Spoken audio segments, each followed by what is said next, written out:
Confidence is high, and we're all dreaming of Bitcoin going to the moon and making us millions of dollars whilst we chill out drinking mojitos. We've been here before, but this time it's different, and there may be some truth in that. Despite owning a small amount of crypto, I'm also a bit unsure about it in general. My first question is, how low can Bitcoin go? The simple and popular answer to that is all the way to zero, or near enough. Shall we for a second consider the thoughts of legendary investor Warren Buffett?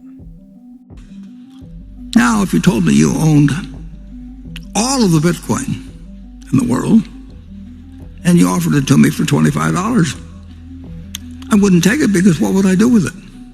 I have to sell it back to you one way or another. I mean, maybe I have the same people, but it isn't going to do anything.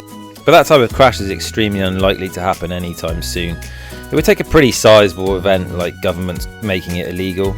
But things seem to be going the other way, especially with the recent launches of Bitcoin ETFs from a growing number of investment platforms, including Fidelity and BlackRock. The Bitcoin halving or halvening doesn't really matter what you want to call it, it's recently happened. All we need to know is that reward for Bitcoin miners has halved again, and new supply will fall. Investopedia sum it up far better than I can. Whilst I was scouring the internet and compiling Bitcoin predictions, I came across the perfect article and realised someone had already done the donkey work for me. The Finder.com survey of 31 experts on average think Bitcoin will be worth $109,141 before 2024 is out. They think it will then rise to $150,996 by 2025 and over $560,000 by 2030. It's a decent article with loads of stats. We can also see each of the individual predictions. Some experts have justified their predictions with a nice paragraph, some just 3 words, and some haven't quite mustered that.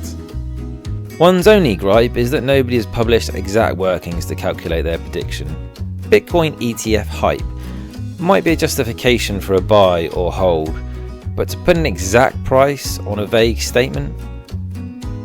What's fascinating is that predictions vary from $20,000 to $268,000. It doesn't take a genius to work out that one of the experts is going to be wrong. Wrong! Very wrong. At least now we don't all feel like a plonker for not having a clue either. I think this would now be a good time to mention this video does not constitute financial advice in any shape or form. If you think it does, then you're as mad as a hatter.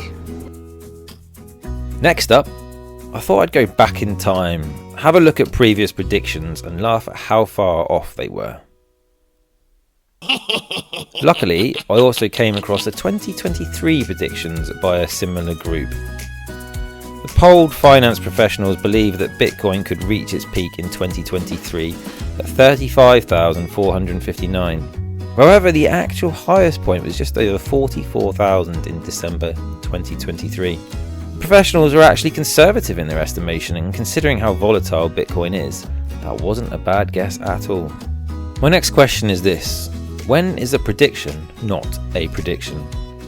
Well, in this nice little table compiled thanks to CoinGecko, one prediction is within the range of $80,000 to $250,000. Sometimes it's okay just to say, I have no idea. Cathie Wood has now firmly predicted that Bitcoin will hit $1.5 million in 2030. If you had invested in the hugely popular Cathie Wood ARK Innovation ETF in any period of the last 2 years, you'd be about break even. If you had, like many, bought in during the late 2020 and early to mid 21 period, with say 10,000 of your life savings, you'd likely have under 4,000 left. So I'll let you decide if she's the next Mystic Meg or not. It's now time for this week's silly question. Is the cryptocurrency Bitcoin a commodity or a currency? Well, if you answered a currency, you're wrong. Well, according to a Commodity Futures Exchange Commission, it's a convertible virtual currency, which have been determined to be commodities under the Commodity Exchange Act. So since we're now dealing with a commodity, perhaps valuing it against other commodities makes some kind of sense, or at least interesting viewing. Luckily I came across this nice site laying it all out for me. Gold currently has a market cap of nearly $16 trillion. Microsoft way ahead of the other stocks at $3 trillion, and in 9th place is Bitcoin and is about 13 times smaller in market cap than gold. So if Bitcoin does reach the level of the value of gold, then perhaps Kathy's prediction isn't quite as ridiculous as it seems. As Bitcoin approaches the $100,000 level, for several reasons it could become like a self-fulfilling prophecy. You quite often find that when a stock approaches a big round number, it gets sucked into it, and the extra media coverage and hence free marketing of $100,000 Bitcoin is going to have a massive effect. Like my YouTube channel subscribers, I'm gunning for the big round 1,000, so a little help would be greatly appreciated. Thank you. So now let's consider greater fool theory. It's okay to buy something at a stupidly high price if someone is stupid enough to buy it off you at a stupidly higher price. Before I offend my fellow hodlers, I'm not saying buying Bitcoin is stupid. I'm saying that some non-believers and experienced traders will have a punt based on this theory. I'm probably going to leave you now, and I haven't even touched on chart patterns or Fibonacci sequences. So in summary, nobody can know for sure where the price of a Bitcoin is heading. The experts certainly have varied opinions, and I don't think I'm stepping over the line by saying that many of these experts are going to be a teeny tiny bit biased. All we know is that it will head somewhere, and probably pretty fast.